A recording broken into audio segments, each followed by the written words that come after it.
by 12 at halftime to the Miami Heat, man.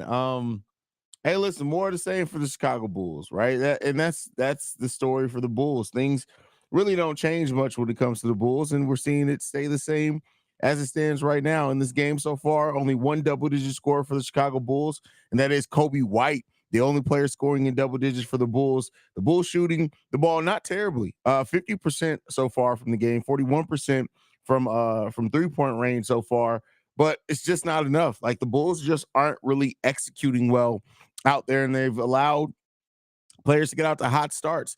The Miami Heat have three double-digit scorers right now. Jimmy Butler leads the way with them with 12 points. Then you got Duncan Robinson with 11, Kevin Love with 11 as well in that. And the Bulls right now got things that they definitely need to tighten up on. The rebounding battle, they are winning by one. It's a tight rebounding battle, so that is benefiting them.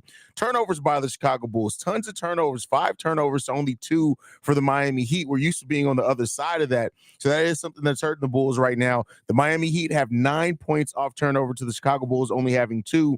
Also, points in the paint killing the Chicago Bulls. The Miami Heat have 26 points in the paint, only 14 for the Chicago Bulls. And then they have 29 points coming off the bench as well. So Bulls got some things that they need to tighten up on, specifically defensively. They're shooting the ball pretty well today. So shooting the ball 51% at halftime. Now, the downside of that, the Miami Heat are shooting the ball 57% from the field overall. So the Bulls got those things that they need to tighten up on to get if they want to get back in this game. Can they? I guess we'll see. But yeah, pretty much exactly like we expect to come in this game. Let's see how you guys are feeling about it.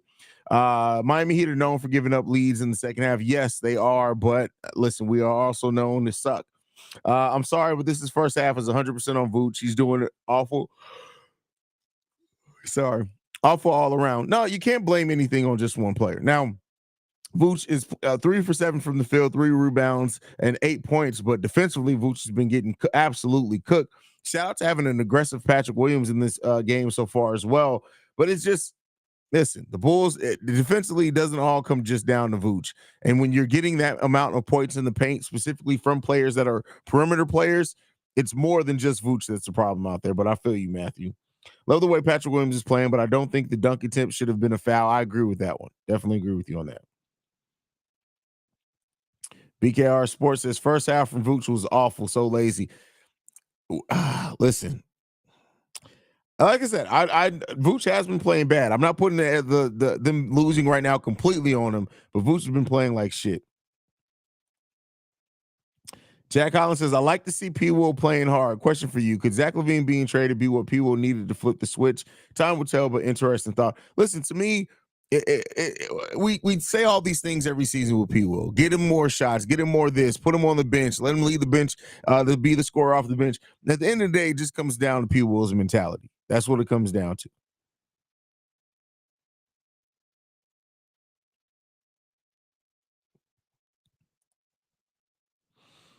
P. Will is the perfect bull, just like the team. He's only good every 5 to 6 games. Wow, that's a bar. I'm just tired of seeing passive Z. That's crazy. So now it's passed on to passive Z. That stretch when P. Will was in was so fun to watch. P. Will like when P. Will is actually playing, like he actually gives a damn about the game of basketball. It's so different, man. It's so different.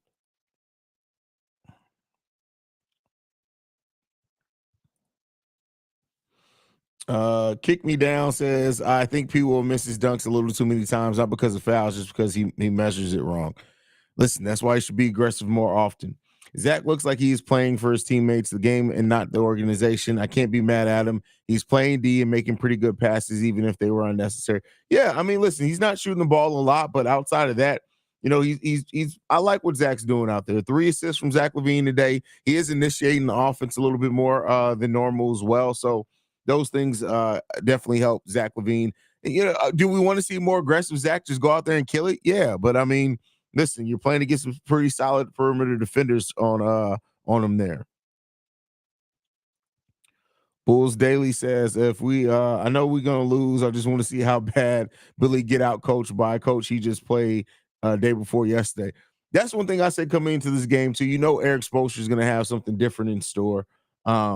I guess we'll see. I guess we'll see.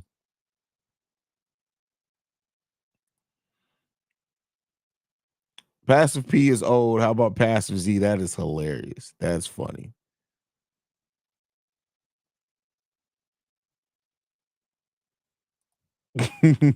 Fire Billy. My dude Vooch literally got effing grabbed, and the refs not only gave Miami the ball, but Billy should have tripped somebody going down the court. Fire Billy. That attitude ain't it, bro. That's funny. That's funny.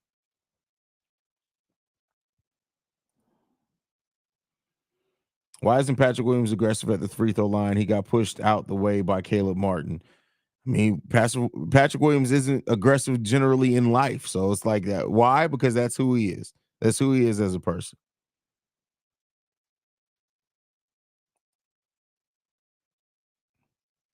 Billy got to go for a higher Doc Rivers ain't no different. Doc Rivers is the black Billy Donovan. The only difference is that Doc Rivers usually picks better assistants and he's won the title before. But Doc Rivers ain't much different. I will say this: he's better defensive coach, but I don't think Doc Rivers changes much right now for the Chicago Bulls, in my personal opinion. Who are tripping on Zach, but people fail to realize that Zach gets going in the second half. So it's best that he's been being very observant of the shots that he takes in the first half. Well, that hasn't always been Zach. That's the point. Let's not act like that's always been Zach Levine, that he's just more aggressive in the second half. He has been doing that here lately.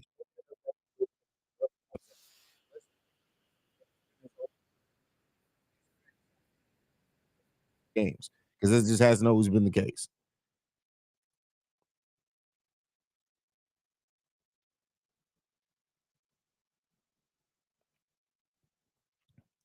Mark Jackson is never going to get another coaching job in the NBA. It's unfortunate, but he's never going to get another coaching job in the NBA. First of all, why is Zach passing up so many wide open shots like damn? And bro, these dudes are smiling with Jimmy Butler, bro. It's funny. That shit irks me, gang. He whooping y'all ass. What the fuck is funny? I mean, listen, that's the modern NBA. These guys are all friends outside of the game of basketball, right? That's why we're seeing things change. Hit the like button, Hayes. Keep up the great work, my guy. Can Billy Donovan and Matt Eberflus get out of our city? That is hilarious. Billy Donovan is unfortunately probably here to stay for a little while. Matt Eberflus, listen, Eberflus got 6 more weeks left. 6 weeks left. We need to get his ass up out of here. I can't wait to Matt. The day Matt Eberflus gets fired, I'm literally throwing a party.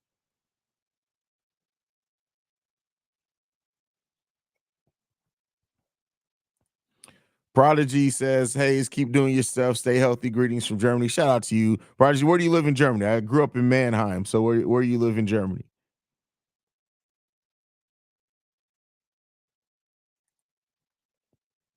I don't think Mark will ever coach again. No, he's gonna get another chance.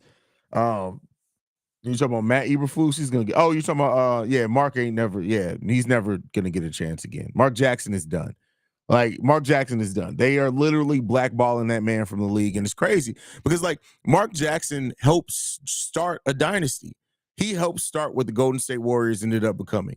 He laid the foundation for that. Steve Kerr came in and made it all work a little bit better. Absolutely can't take away from that. But if it was not for Mark Jackson kind of setting that, man, it's you're talking about a whole different thing there.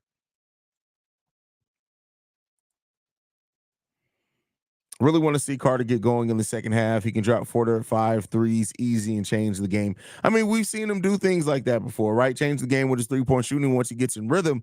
You just haven't seen him really get in rhythm last few games. So I would like to see Javon Carter get out there and do some things for sure.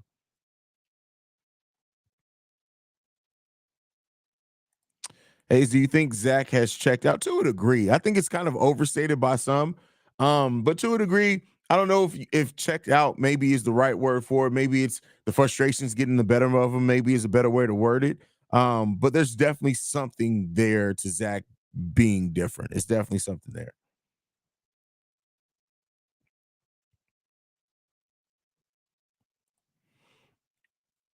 Quantrell says, keep the content coming, Hayes. Watch you every day while on route working. You carry me through my days, brother. Salute. Well, I appreciate that, man. You and it's Big O too, I think, is also he's also like he's a truck driver or something. So I love that I'm able to give you guys some content while you're driving with my crazy ass, man. Aaron says, "Do you think Haize that Zach will?" Yes, Zach is going to be traded by January. Is probably when Zach's going to be traded. So don't have to worry about it. Haize, how pissed off is Zach going to be if he doesn't get traded? Hmm. That's a big. That's a. I have no idea. I really don't know. Like he can make life a living hell. Like if Zach Levine, let's say the Bulls were to go through the rest of the season and hold on to Zach and worry about trading him like in the offseason or something like that. Man, I think that situation could be pretty damn ugly by the end of it. Pretty damn ugly.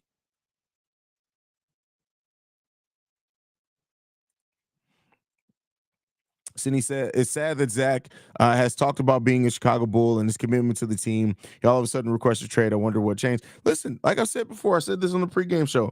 Every like players sometimes just get tired of losing and they start recognizing their mentality. Now he's also part of Clutch Sports, which is his own thing. But I think ultimately, like the closer a player gets to 30, the more mortal they feel. Zach Levine getting his deal, probably realizing this is probably my last big deal in the NBA, which I think takes him through what the age of like 33, 34 years old. Um, I mean, he got some things to look at. Definitely got some things to look at. So, and at the end of the day, it'd be different if this team was like trending towards winning. We just haven't been. So, it brings that will change the mentality of somebody by itself. Party says, looks like Zach's offense was criticized by the team. Now he passes out to let them do their stuff. Like it's your turn if you can, if you can do better. I mean, maybe that is him sending a message, right? Maybe. That's that we it's not like it's be something we haven't seen in the NBA before, right? Zach is basically tired of the coaching staff, poor decisions on the floor. We will never win. The coaching staff sucks, right? Billy Donovan is not a good coach. It just is what it is when it comes down to it.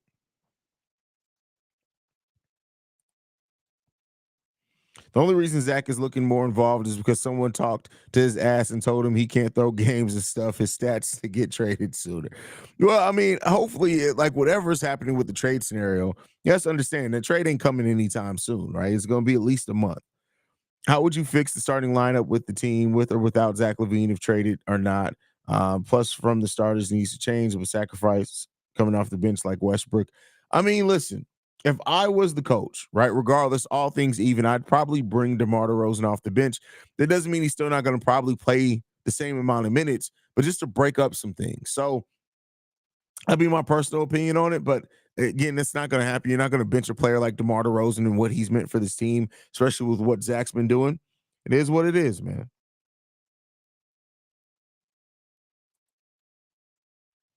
Zach didn't get over being benched in the fourth quarter last year, so now he only plays in the fourth quarter. That's funny. That's funny.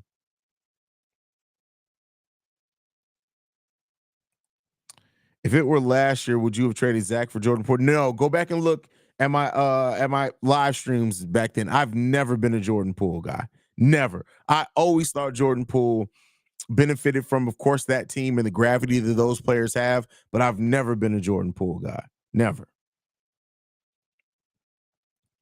Quinn says we really need a culture like the Heat. Well, the thing is, you don't just get that. That culture is built over time, right? And they built that coach. That was not the Heat culture right now is not the culture of that team when Pat Riley initially took that team over. They had to build that over years, over a decade, right? They had to build it to where it got to. But I think that's what you want. Ideally, when you go out and get a coach, you're trying to bring in a coach that's going to help set a culture for your team that you can build off on for years. That's why I always say when people are like, "Well, let's go get Mark Jackson." I'm like, I don't want the Bulls to get another big name. I don't want them. They went after a big name coach when they got Billy Donovan. I want them to do their research. I want them to bring in somebody who could be the next great head coach in the NBA. That's what I would love them to do. We could have had that with Tibbs, but I mean, Tibbs is going to be somebody who always burns out on teams. But that's what I would want the direction I would want to see the Bulls go. What do you think's the biggest immediate upgrade we would be? Trade Zach, fire Billy, trade DeMar, or Vooch, fire Billy Donovan, or depending on who you bring back in for him. But I think you have a different coach with a kind of better at adjustments and a better vision for how they could use these players offensively. I think things change big for the Bulls.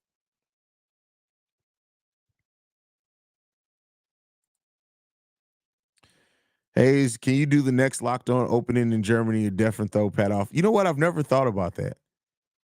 I may very well do that. I may very well do that. But all right, guys, game back on. I'll be back post game. Love you guys. Go Bulls. See Red. All that good stuff. Be back here post game. Peace, y'all.